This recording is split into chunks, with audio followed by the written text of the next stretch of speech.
সবাইকে সালাম। এই বাসায় যাওয়ার পথে আজকে ছোট্ট একটা গল্প বলবো। এই গল্প বলার মাঝখানেও তিনটা হাদিসের কথা শোনাবো।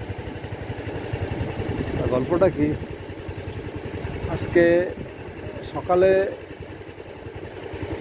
আমার বাইকটার হঠাৎ করে পিছনের চাক্কার ব্রেকটা নষ্ট হয়ে গেল, মানে রডটাই ভেঙে যায়।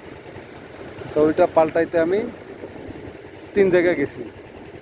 প্রথমে আসছি 60 ফিট আপনার এই আমতলার দিকে পাই নাই। পরে গেছি বারেক মোল্লার মোড়, ওইখানেও পাই নাই। এরপরে না পেয়ে গেছি এই মিরপুর 10, ওইখানে যে পাইছি আলহামদুলিল্লাহ। তো এখন আমার রডের দাম নিয়েছে 200 টাকা। আর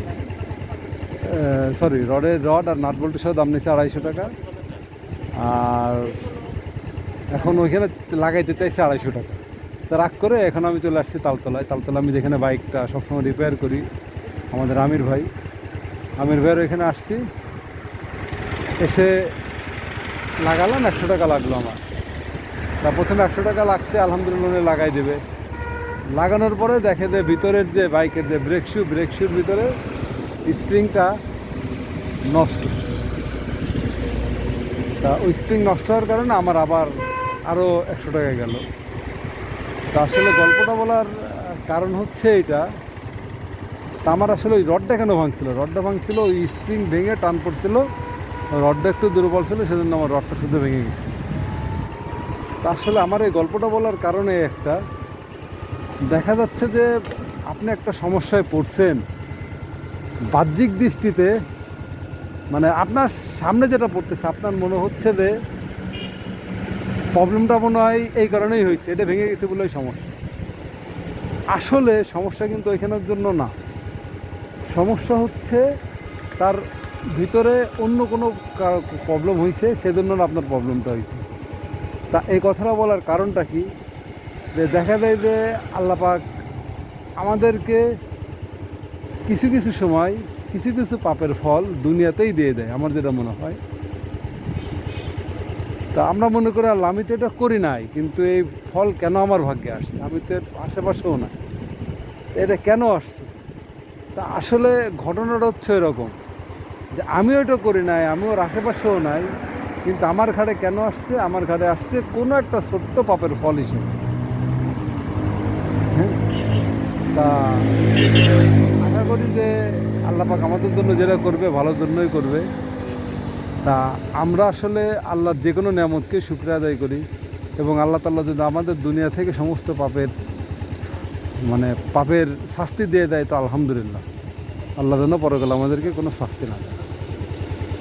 আর হাদিস 3টার কথা বলি। আজকের চকবাজার গেছিলাম। তা চকবাজার গেলে সাধারণত আমি ওইখানকার লাচ্ছি আর লেবু শরবতটা খাই, ভাই আমাদেরও খুবই ভালো লাগে। ইনশাল্লাহ নেক্সটে দেখি আমি আমার দোকানেও উঠাবো, আপনাদেরকে খাওয়ানোর চেষ্টা করব।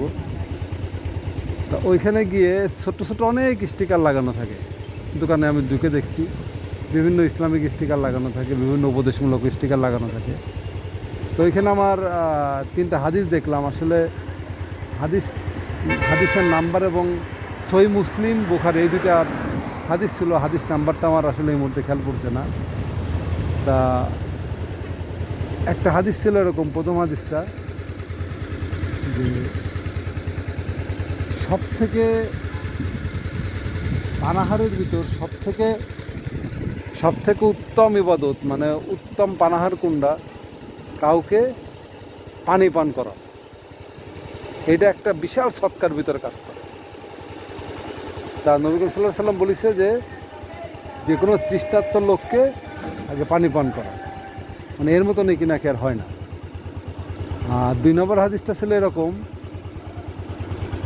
যে জাহান্নামের আগুন থেকে বাঁচার জন্য, মানে জাহান্নামের আগুন এতটা তীব্রতর, ওর থেকে বাঁচার জন্য একটা খুরমা খেজুরও যদি দান করা লাগে, তোমার সামর্থ্যের ভিতর থাকে, সেটা দান করো।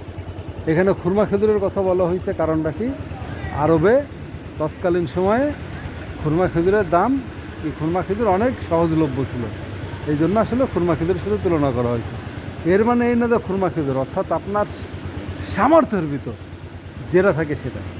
এই দেখেন, সামর্থ্যের ভিতর যেটা থাকে সেটা, এটাও কিন্তু একটা হাদিসের স্পষ্ট বাণী। স্পষ্ট বাণীটা কেমন? এটা, হ্যাঁ, এটা সহিহ মুসলিমের হাদিস, মনে হয় আবু দাউদের হাদিস, সরি। এটা কি?